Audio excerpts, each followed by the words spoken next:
Shalom Aleichem.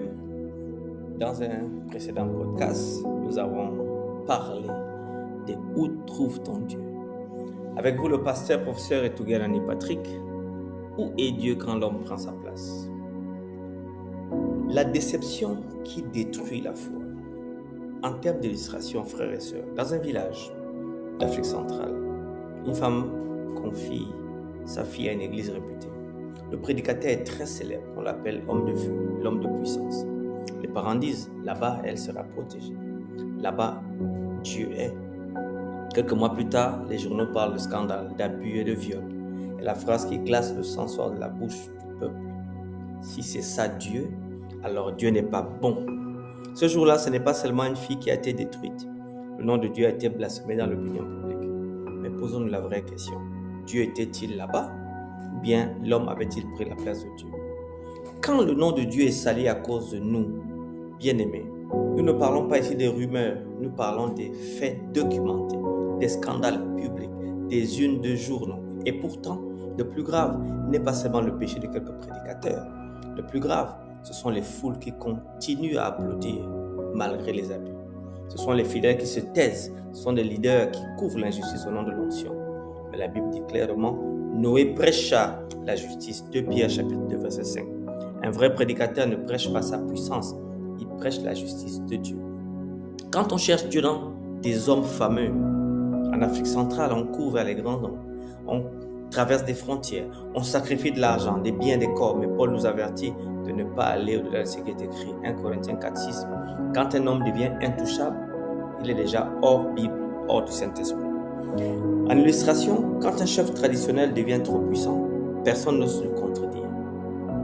Mais quand il tombe, tout le village tombe avec lui. Quand un prédicateur devient au-dessus de la parole, il devient un danger spirituel pour ma vie.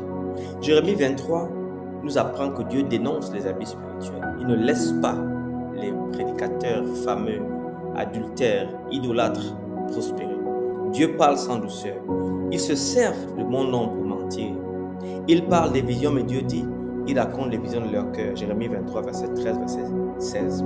Aujourd'hui, chers amis, bien-aimés, des visions sont là pour justifier le péché. Des révélations pour manipuler la foule. Des prophéties pour faire taire les victimes. Mais Dieu dit, le prophète qui a ma parole, qu'il rapporte fidèlement ma parole. Jérémie 23, verset 28. Il y a des guérisons qui se déroulent, des visions, mais parfois hors de la vérité.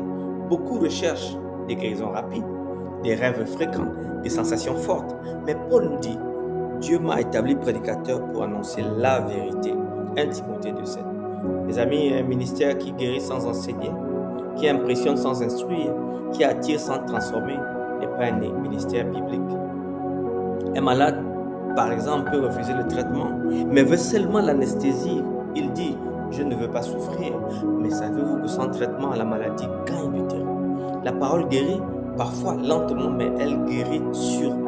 Il nous faut revenir à l'évangile total, vrai, gratuit et centré sur Christ. Paul affirme, l'évangile doit être total, selon l'évangile qui m'a été confié, 2 Timothée 1:11. Il dit dans 2 Timothée, 1 Timothée 2:7, il faut de la vérité, pas de manipulation. Et en plus, l'évangile est gratuit. Vous avez reçu gratuitement, donnez gratuitement, Matthieu 10, verset 8, afin de ne faire aucun obstacle à l'évangile, 1 Corinthiens 9:8. Christ seul devrait être celui qui doit être prêché. Nous ne nous prêchons pas nous-mêmes. Quand l'homme est au centre, Dieu se retire. 2 Corinthiens 4:5 précise, nous ne nous prêchons pas nous-mêmes. La parole de Dieu est suffisante.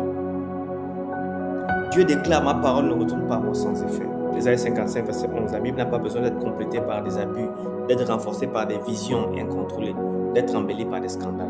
La parole suffit. Bien-aimés, une interpellation pour moi et pour toi. Frères et sœurs, ce message n'est pas contre l'Église, il est là pour la purifier. Il n'est pas contre le pasteur, il est contre l'idolâtrie spirituelle. La vraie question aujourd'hui est simple. Cherchons-nous Dieu ou cherchons-nous ce que Dieu peut nous donner? Suivons-nous Christ ou protégeons-nous des hommes? La prière que j'ai pour vous, c'est simple. Écoutons-la pour conclure mon message. Père Saint, Dieu juste et vrai, aujourd'hui nous nous tournons devant toi non pour accuser les autres, mais pour nous examiner nous-mêmes. Pardonne-nous quand nous avons applaudi là où nous aurions dû dénoncer. Pardonne-nous quand nous avons couvert l'injustice au nom de l'onction. Ramène ton Église à Christ. Ramène ton peuple à la parole suffisante. Ramène-nous à un évangile pur et vrai, gratuit.